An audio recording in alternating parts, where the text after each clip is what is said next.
Hello friends, आज हम बात करेंगे प्रेगनेंसी के टाइम थायराइड हार्मोन्स के मैनेजमेंट संबंधित क्या इंपॉर्टेंट इश्यूज आते हैं, क्या इंपॉर्टेंट प्रॉब्लम्स आती है, इस पर हम बात करेंगे। टॉपिक इंपॉर्टेंट है क्योंकि प्रेगनेंसी के टाइम थायराइड हार्मोन के मैनेजमेंट संबंधित कुछ इंपॉर्टेंट चैलेंजेस आते हैं जिसे जानना और समझना हम सबके लिए आवश्यक है। क्योंकि प्रेगनेंसी के टाइम थायराइड हार्मोन्स संबंधित बहुत ज़्यादा वेरिएशंस होते हैं जो कि माँ और बच्चे दोनों की हेल्थ के लिए डेंजरस होते हैं। इसका मैनेज करना भी काफ़ी ट्रिकी होता है, तो शॉर्ट में इसको डिस्कस करेंगे कि ये कौन कौन से इंपॉर्टेंट इश्यूज होते हैं और इनके बारे में जानना और समझना ज़रूरी क्यों है। टॉपिक पर जाने से पहले जो लोग हमारे चैनल पर नए हैं उन्हें रिक्वेस्ट करूँगा कि चैनल को सब्सक्राइब करें, वीडियोज़ को लाइक करें, शेयर करें, फॉलो करें, कमेंट करें, पूरा देखें। टॉपिक बहुत ही इंपॉर्टेंट है, इसलिए इसे अंत तक देखिएगा। चलिए शुरू करते हैं इंपॉर्टेंट।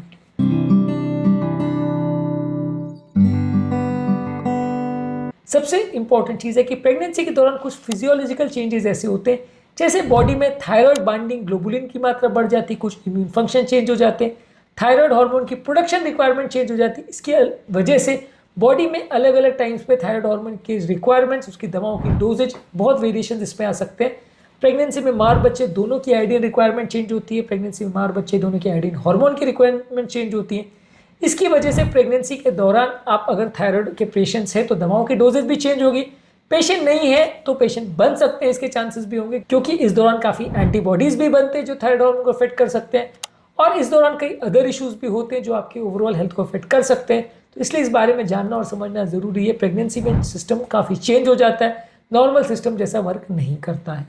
इसके अलावा थायराइड डिसऑर्डर्स का डायग्नोस करना प्रेगनेंसी में अक्सर थोड़ा टफ रहता है क्योंकि इस दौरान वैसे भी थोड़ा सा फटीग होना, सुस्ती होना, वेट में चेंजेस होना, जो कि हाइपोथायराइडिज्म के फीचर्स है वो वैसे भी देखने को मिलते हैं प्रेगनेंसी में। तो कई बार डिफरेंशिएट करना मुश्किल होता है कि ये थायराइड हार्मोन की प्रॉब्लम की वजह से प्रॉब्लम आ रही है या प्रेगनेंसी की वजह से प्रॉब्लम आ रही है। डिफरेंशिएट करना अक्सर एक टेढ़ी ही होता है क्योंकि इस तरह के सिम्टम्स, फटीग वटीग जैसे नॉन स्पेसिफिक सिम्टम जो कि थायराइड के मेन फीचर्स होते हैं, वो प्रेगनेंसी में वैसे भी देखने को मिलते हैं, इसलिए थोड़ा वेरिएशन वैसे भी मिल जाता है। इसके अलावा जो रेफरेंस रेंज है थायराइड हार्मोन्स का अलग अलग ट्राइमेस्टर प्रेगनेंसी में, वो भी स्टैंडर्डाइज नहीं है।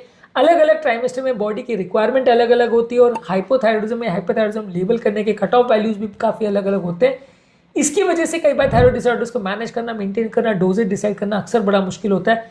हर ट्राइमेस्टर में प्रेगनेंसी में थायराइड हार्मोन्स की जो वेरिएशन है वो कई ज़्यादा देखने को मिल सकती है। कई पेशेंट्स में थायराइड हार्मोन में आपको सिग्निफिकेंट वेरिएशन देखने को मिल सकते हैं। तो प्रेगनेंसी के दौरान हर ट्राइमेस्टर के हिसाब से डिसाइड होता है कि बॉडी में कितनी रिक्वायरमेंट है हार्मोन की और कितना मिल रहा है, आपको कितने डोजेस की ज़रूरत है।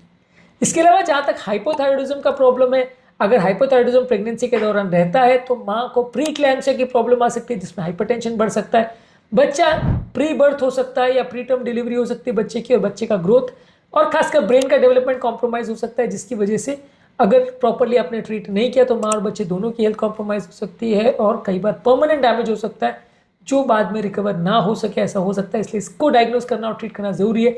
हर प्रेगनेंसी के दौरान थायराइड लेवल्स को चेक करना अनिवार्य है। इसके अलावा हाइपरथायराइडिज्म अगर प्रेगनेंसी के दौरान होता है तो उसको मैनेज करना भी बड़ा मुश्किल है क्योंकि हाइपरथायराइडिज्म की जो दवा दी जाती है वो प्रेगनेंसी में बच्चों में एक सिग्निफिकेंट टेराटोजेनिक इफेक्ट कर सकती है, बच्चों के लिए सेफ नहीं है।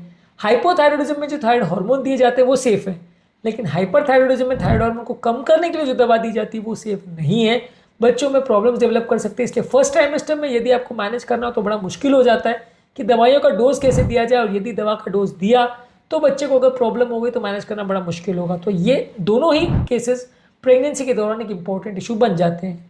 इसके अलावा प्रेगनेंसी में ऑटो इम्यून कंडीशन जैसे ग्रेव्स डिजीज और हाशिमोटोस डिजीज दोनों प्रेगनेंसी में फ्लक्चुएट कर सकते हैं क्योंकि प्रेगनेंसी में अलग अलग तरह के एंटीबॉडीज प्रेगनेंसी और पोस्टमार्टम पीरियड में ज़्यादा बनते हैं, जिसकी वजह से आपको दवाओं की डोजेज एडजस्टमेंट करने की भी बार बार ज़रूरत पड़ती है और बार बार मॉनिटरिंग करने की आवश्यकता पड़ती है क्योंकि प्रेगनेंसी के दौरान ये हार्मोन्स के लेवल्स बार बार चेंज होते हैं और एंटीबॉडीज एक्स्ट्रा बॉडी में बनते हैं। इसके अलावा एक कंडीशन होती है पोस्टपार्टम थायराइडाइटिस, जिसमें पहले पेशेंट को हाइपरथायराइडिज्म होता है, फिर हाइपोथायराइडिज्म होता है जो कि प्रेगनेंसी के दौरान बनने वाले एंटीबॉडीज़ की वजह से होता है। ये एक इंपॉर्टेंट इशू हो जाता है जो माँ और बच्चे दोनों की हेल्थ को अफेक्ट कर सकता है।